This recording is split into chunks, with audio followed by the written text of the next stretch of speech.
결혼하고 나서 단 몇 달 만에 이 모든 일이 일어나고 또 직접 겪었다는 게 믿어지지가 않네요. 저는 남편과 옛날부터 원래 알던 사이였어요. 고등학교 동창인데 당시에는 같은 반 2년 연속이었다는 것 외엔 특별히 친하지 않았어요. 그런데 대학 졸업하고 동창회에서 만나 번호를 주고받은 다음부터 연락을 이어갔습니다. 연애 감정을 느낀 적은 없었고 그저 친구 사이였기에 관계가 발전할 거라고 생각 못했네요. 저는 일찍이 아빠가 돌아가셨어요. 그래서 저희 엄마가 가장 노릇을 하며 가정을 지탱해 오셨고요. 그런 저희 엄마가 저 성인 된 이후로 몇 번 아프셨거든요. 관리가 잘 되고 있을 줄 알았는데 큰 수술을 받게 되시니까 너무 겁이 났어요. 엄마 돌아가시면 이제 저랑 여동생 둘뿐인데 저희 아직 20대 창창한 나이인데 엄마까지 잃게 되면 그 상실감에 어쩌나 싶었네요. 제 개인적인 사정도 있었지만 엄마의 오락가락하는 투병기 때문에 저는 우울증을 좀 앓게 되었습니다. 직장 때문에 혼자 나와 자취하게 되면서 그런 게 더 심해졌고요. 이 시기에 만난 게 남편이었어요. 금방이라도 비가 쏟아질 것 같았던 날 퇴근하고 나서 남편과 정말 오랜만에 만나 술 한잔을 하는데 그 자리가 저에게는 위로가 되었습니다. 이날 이후로 고등학교 동창 그 이상 이하도 아니었던 저희는 연인 사이로 발전하게 되었죠. 그리고 반년이 채 지나지 않았을 때 엄청난 사고를 치고 말았습니다. 이건 변명의 여지가 없어요. 제가 잘못한 거고 너무 아둔했어요. 뭔가 느낌이 좋지 않아 확인했더니 임신이었어요. 완전 초기였기 때문에 저는 생각이 복잡한 와중에도 낳지 않는 쪽으로 결론을 짓고 있었습니다. 제가 결혼도 그렇지만 특히 임신, 아이를 벌써 낳을 생각은 추호도 없었기 때문이에요. 남편은 자기가 임신한 게 아니니까 뭐라고 함부로 말은 못하겠다고 하면서도 뱃속의 생명을 떠나보내는 것에 부정적인 생각을 일단 갖고 있었습니다. 어쨌거나 불찰이 빚어낸 결과물을 지워낸다는 결심에는 변함이 없었을 때 변수가 일어났어요. 저희 엄마의 건강이 악화된 거예요. 집에서 쓰러지셨고 여동생이 구급차를 타고 가면서 저한테 울면서 전화를 했습니다. 일하다가 전화를 받았는데 정신이 멍해지더군요. 그런 느낌 있죠? 이제는 정말 이별할 때가 머지 않았다는 느낌이요. 붙잡을 수 없이 정말로 엄마가 저희 자매 곁을 떠나실 것 같다는 그런 직감을 받았습니다. 나는 그래도 우리 딸 둘 중 하나라도 결혼하는 거 보고 나서 떠나고 싶었는데 남은 명이 길지 않다고 병원에서 그러네. 엄마가 은근히 속마음을 내비치셨어요. 그래서 저는 주저하지 않고 남편에게 우리 결혼하는 거 어떻겠냐고 먼저 말을 꺼냈습니다. 혼전 임신에 기뻐하지 못하고 안절부절만 하고 있던 남편은 제 말에 크게 반색하면서 바로 하자고 나서줬어요. 먼저 저희 엄마한테 가서 둘이 인사를 드렸고요. 그러면서 혼전 임신 사실도 고백했습니다.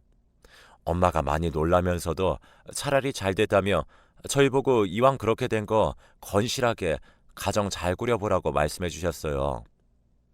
엄마의 컨디션이 일정치 않았기 때문에 상견례도 아주 간단한 식사 자리로 대체되었습니다. 그리고 남편도 부친이 안 계시거든요. 시모도 사별한 그 아픔을 잘 알기에 더욱 공감이 갔던 것 같습니다.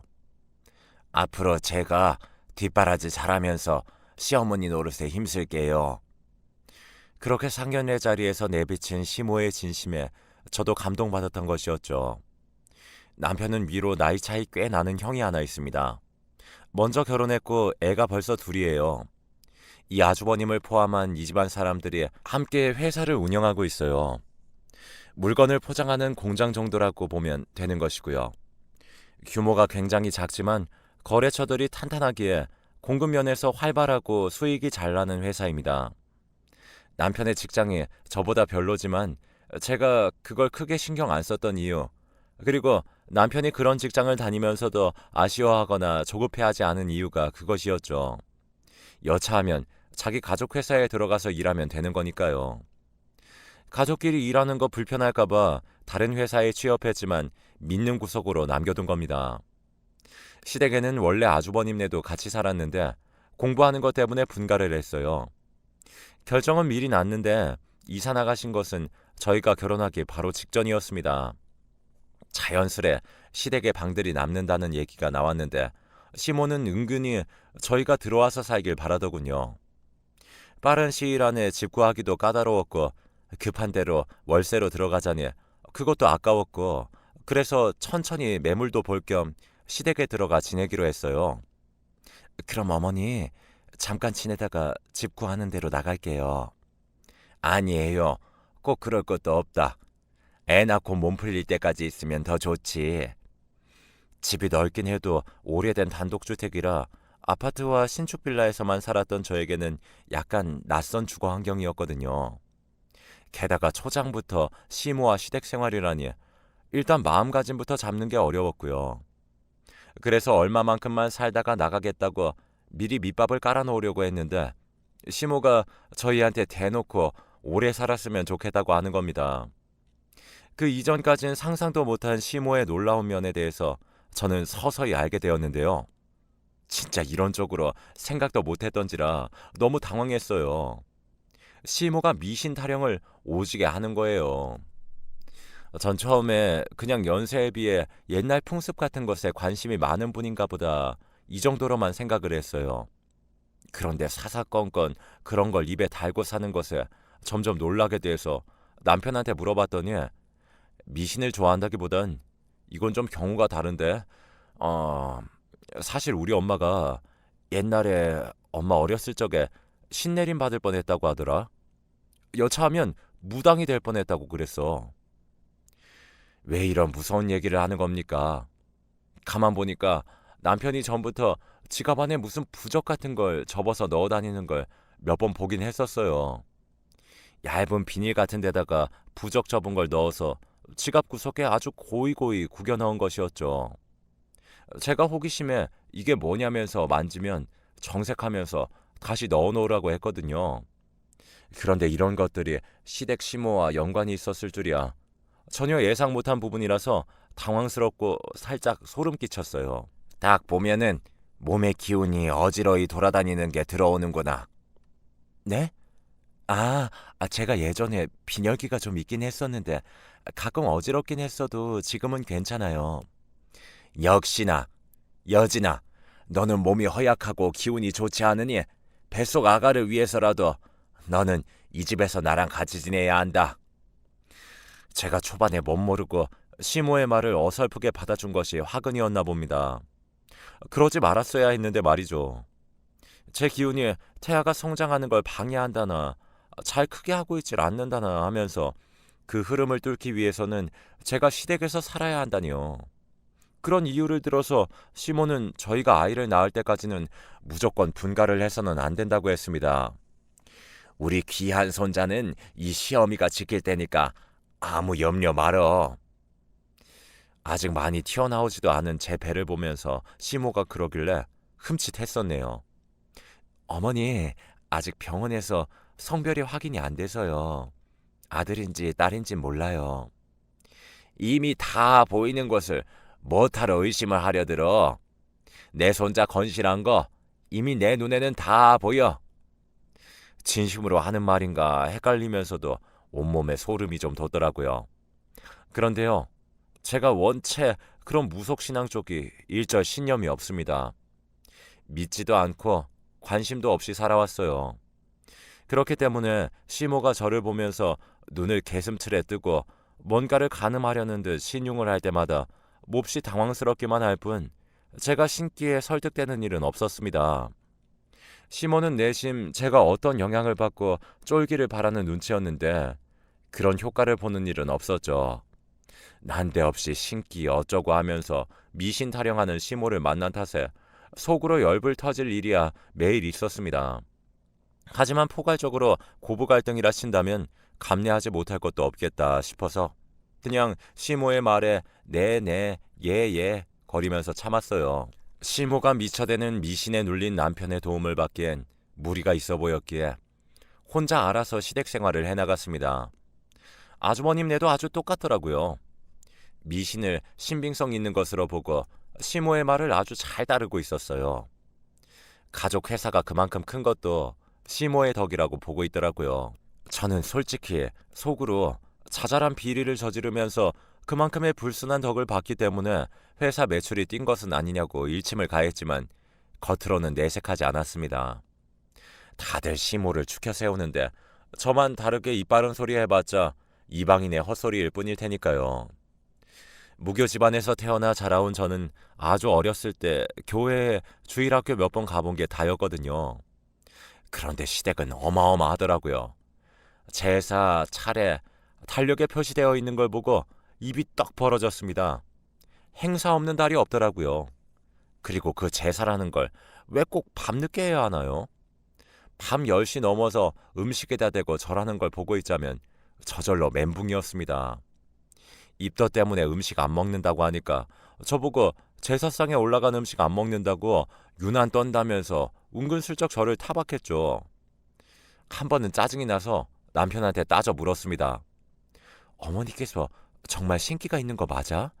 왜 모두 어머니 말씀을 떠받들 듯 하는 거야? 야, 당연하지. 우리 가족들이 괜히 그러겠어? 엄마 예지몽 진짜 잘 꾸셔. 촉도 좋으시고. 전에 신점 보러 친구분이랑 갔었는데 들어가자마자 거기 무당이 엄마 보고 그런데 네가 이 자리에 앉아 있어야 했는데 어떻게 된 일이냐고 그랬대. 뭐? 그게 무슨 말이야? 신기에 의존하고 살면 귀신 자주 본다고 그냥 평범하게 살라고 무당이 그랬대. 그래서 그 뒤로 일부러 무관심하게 사신다고 하는데 지금 이 정도야. 그러니까 네가 이해해. 왜 그런 사람이 저희 시모인 건지 진작 알았다면 저의 선택은 달라졌을 거라는 생각에 착잡했습니다. 제가 괴상한 이면을 지닌 시모와 한 집에 살게 되면서 신혼생활을 고군분투하는 동안 저희 엄마는 상태가 그래도 평탄한 정도였는데요. 나빠지는 건 한순간이었나 봐요. 그 전날에도 엄마를 보고 왔었는데 그리고 당일 아침에도 엄마랑 통화를 했었는데 점심 먹고 가볍게 뒷산 산책을 다녀오자마자 여동생의 전화를 받았어요. 엄마가 먼 길을 떠나다는 거예요. 알겠다고 너무 울지 말고 금방 갈 테니까 잘하고 있으라고 그렇게 여동생을 달래놓고 전화를 끊었어요. 그러고 나니까 현실 감각이라는 게 사라져 있었죠. 도저히 뭐부터 해야 할지 그걸 몰라서 멍하게 있었어요. 옷 갈아입고 짐 챙겨야겠다 싶어서 움직이다가 갑자기 눈물이 흐르고 다리가 풀려 주저앉았습니다. 베란다에 나가 있던 시모가 저를 보고 놀라서 달려왔고요. 어머니, 저희 엄마 좀 전에 가셨대요. 그래서 지금 가보려고요. 눈물이 속절없이 쏟아지는데 말은 해야 하니까 꺽꺽거리면서 숨을 얼마나 힘들게 참았는지 모릅니다. 시모가 한숨을 푹 내쉬며 제 등을 오래 쓸어내려줬어요. 슬슬 진정하고 나갈 채비를 하려는데 갑자기 시모가 어이없는 소리를 하는 겁니다. 안 그래도 내가 알고 있었다. 오늘 꿈자리가 영 사나워서 안 그래도 내가 아까 점심 먹으면서 말을 할까 말까 몇 번 망설였는데 아휴 역시나 이렇게 됐구나. 너무 안 된 일이지만 장례식장은 오늘 안 갔으면 좋겠구나. 네? 지금 그게 무슨 말씀이세요? 불현듯 정신이 들어서 놀란 눈으로 시모를 바라봤어요. 설마 농담이겠지 싶었을 정도였습니다. 그런데 시모가 아주 무서운 눈빛으로 저를 쳐다보는 거예요. 장례식에 들어가면 네 뱃속 아가한테 큰 화를 입히는 일이 되는 거야. 너 그래도 갈 수 있겠니? 그 무슨 근거 없는 말씀이세요? 벌어질지 어떨지 모르는 일 하나 때문에 저희 엄마 장례식에 제가 왜 못 가겠어요? 당연히 가야죠. 지금 준비해서 바로 갈 거예요. 시모가 저를 못마땅하게 보는데 저는 진짜 기가 막히고 황당해서 얼른 준비하러 방에 들어갔습니다. 얼핏 방문 밖에서 시모 목소리가 들렸던 것 같은데 크게 통화하는 소리였나 봐요. 제가 나오니까 시모가 통화로 다투다가 저한테 오더니 지금 남편이 집으로 오고 있으니 기다렸다가 같이 가라고 했습니다. 저는 지난날 동안 마음의 준비를 하고 있었음에도 막상 저에게 닥치니까 너무도 갑작스럽게 느껴지는 엄마의 부고로 제정신을 차리기가 어려웠어요. 이게 현실인지 아닌지 장례식장에 가서 엄마의 영정 앞에 가보면 알 것 같은 기분이었죠. 울고 났더니 벌써 머리도 아프고 해서 혼자 택시 타고 출발하고 싶었는데 주말 한가할 때 가족 회사 둘러보러 간다고 나갔던 남편이 시모 연락에 급히 오고 있다고 하니까 그럼 기다리겠다고 했습니다. 너 혼자 온 걸 보면 사돈께서 얼마나 쓸쓸하시겠니? 결혼한 사이를 달고 가야 사돈께서도 흐뭇하게 보실 거다. 시모가 또 헛소리를 했지만 그럴듯하게 저를 설득하니까 그냥 알겠다고 했어요. 남편이 오는 시간에 혹시 지체되면 제가 혼자 가버렸을지도 모를 일이었는데 그래도 남편이 꽤나 금방 왔습니다. 많이 놀라겠다. 괜찮아? 미안해. 내가 미안해. 남편이 대뜸 저를 와라 끌어안더라고요. 뭐가 미안하다는 건진 모르겠지만 저를 위로하는 게 분명한 것 같아서 저도 다시 눈물이 났어요. 지금 생각하면 제가 아주 등신 같았죠. 남편 옷을 미리 챙겨 꺼내놨기 때문에 얼른 갈아입으라고 말했습니다. 그런데 정장으로 갈아입고 거실로 나온 남편이 제가 아니라 시모 쪽을 계속 쳐다보더라고요. 뭔가 싶어서 저도 시모를 쳐다보는데 일은 그때 일어났습니다. 시모가 제 팔을 꽉 잡더니 부엌으로 저를 끌고 가는 거예요. 어머니, 갑자기 왜 이러세요? 거긴 왜 들어가시는 거예요? 오래된 단독주택이긴 해도 일부는 리모델링을 거쳐 신식이었는데요. 부엌 안에 딸려있는 다용도실은 옛날 집 구조처럼 생겼어요. 다용도실을 열면 다시 그 안에 또 공간이 있었습니다. 밖에서 문고리를 걸어 잠그는 넓은 수납 공간이었어요. 시모가 그 나무로 된 문을 열기에 느낌이 쎄해서 힘껏 손을 뿌리쳤습니다. 그리고 저는 그 다음 순간 충격에 휩싸이게 되었어요. 남편이 저의 바로 뒤에 서 있던 겁니다. 마구 발버둥 치는 저를 그 수납 공간 안에 밀어넣더군요. 남편과 시모가 둘이 합심해 저를 그 안으로 내팽개치고는 단박에 문을 닫았습니다. 저는 그 두 사람에 의해 순식간에 감금이 된 것이었어요. 이게 무슨 짓이야? 열어요. 당장 안 열어? 미안해. 엄마가 지금 너무 확고하니까 나도 어쩔 수가 없다. 네가 장례식장에 가면 우리 애가 잘못된다잖아. 그런데 어떡해. 이게 다 뱃속에 있는 우리 아기를 위해서니까 네가 잠깐만 참고 있어주라. 장모님 보내드리는 건 내가 잘하고 올게. 나 믿어주라. 문에다 대고 남편이 하는 말에 저는 정말이지 정신줄을 놓아버릴 뻔했어요. 그리고 남편이 가는 것인지 멀어지는 소리가 들리더라고요. 제가 분노로 헛웃음을 흘리며 문을 쾅쾅 두드렸습니다. 그러나 그 문이 열리는 일은 없었어요. 나중에 나와서 안 것이지만 시몬은 그 문 앞에 무거운 식탁 의자를 끌어와서 갖다 놨더라고요. 무게 때문에라도 더 열지 못하도록 말이죠. 너무너무 분하고 억울하고 화딱지가 나서 계속 소리를 질렀습니다. 뭐 하는 짓이냐고요? 나 우리 엄마 장례식 갈 거니까 지금 빨리 열어요, 당장! 내가 우리 엄마 장례식장 가다가 죽더라도 그건 내 운명이라고요. 자기 낳아준 엄마 장례식을 딸이 못 가는 게 말이 돼요? 왜 그게 옳다고 생각하시는 거예요? 이게 다 너를 살리려고 하는 거야. 넌 이해할 수 없겠지. 깊은 뜻까지 이해하라고 하지 않을 테니까 그냥 따르면 돼. 시모의 작은 목소리를 들으며 진정하기 위해 애썼습니다. 다용도실에 긴 통창이 연결된 탓에 제가 갇힌 좁은 공간 안에도 창문은 있었지만 빛이 들어오고 밖을 볼 수만 있을 뿐 그걸 열 순 없었어요. 통유리였으니까요. 그 두꺼운 것을 깰 수도 없었죠. 제가 나갈 수 있는 방법은 밖에서 열어주는 것뿐이었고 지금 이러고 있는 동안에도 시간은 계속 흐르고 있었으니 저는 시모를 설득하기로 마음을 먹었습니다. 어머니, 제 말 좀 들어보세요. 경사는 안 챙겨도 조사는 챙긴다고 하잖아요. 네? 이게 사회 통념이 있고요. 기본 예인 겁니다. 하나뿐인 저희 엄마, 저희 친엄마 장례식이에요. 엄마가 돌아가셨다고요. 제가 못 가는 것은 상식적으로 말이 안 되는 상황이에요. 어머니가 무슨 생각으로 이러시는지는 알겠는데 너무 걱정하지 마세요. 저 아무 일도 없을 거니까 자식된 도리 하나만 지키게 해주세요.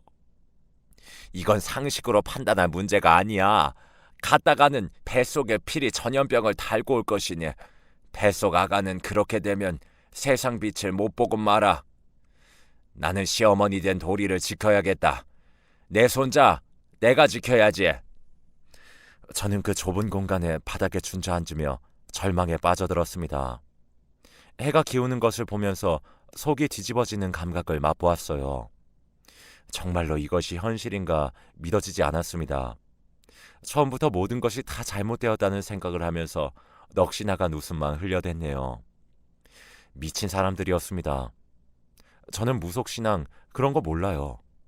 지금까지도 그런 것에 대해서는 아무런 확신도 없어요. 단지 부모 장례식에 자식이 갈 수 없는 이런 형태는 끔찍하다는 생각이 들었을 뿐입니다. 저도 그런 정도는 알아요. 장례식 갔다가 결혼식 가면 불길하다던가 하는 것들이요. 근데 이건 그 수준을 뛰어넘어 미친 짓이었어요. 배가 아프다고, 태아가 잘못되고 있는 것 같다고 연기까지 해보았지만 시모는 꿈쩍도 하지 않았습니다. 사돈께서 길을 잘 떠나실 수 있도록 내가 노잣돈 넉넉하게 챙겨드릴 테니 걱정하지 말아라. 그 강한 신념을 꺾기란 전혀 무리였습니다.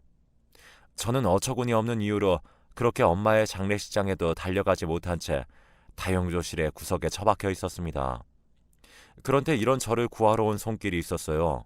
바로 출발한다더니 저녁 시간이 다 되도록 오지 않는 제가 아무래도 이상하다고 생각한 여동생이 직접 와준 것이었습니다.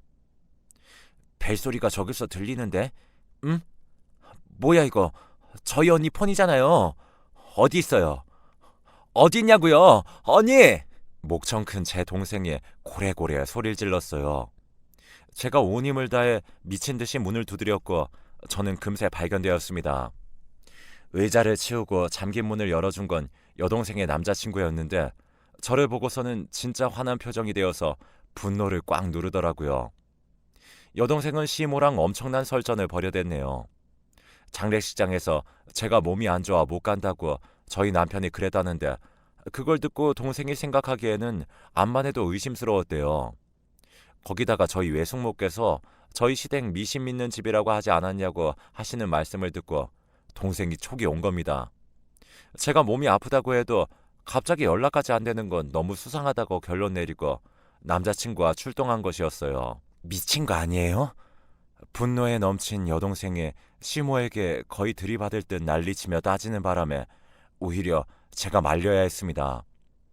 저는 화가 치밀어 오르는 것과 동시에 지쳐있기도 했고 장례식장에 무사히 가고 싶은 마음이 더 컸어요. 시모가 끝까지 뻔뻔하게 저보고 장례식장 가면 안 된다고, 가면 모든 걸 다 그르치게 된다면서 협박적으로 말했습니다. 신발 신고 나가려는 저를 잡아 끌려고 해서 동생의 남자친구가 막아주었어요. 그렇게 저는 드디어 엄마의 장례식장으로 향했습니다. 가는 길에 여동생이 어마어마한 쌍욕을 배경소리로 깔았네요.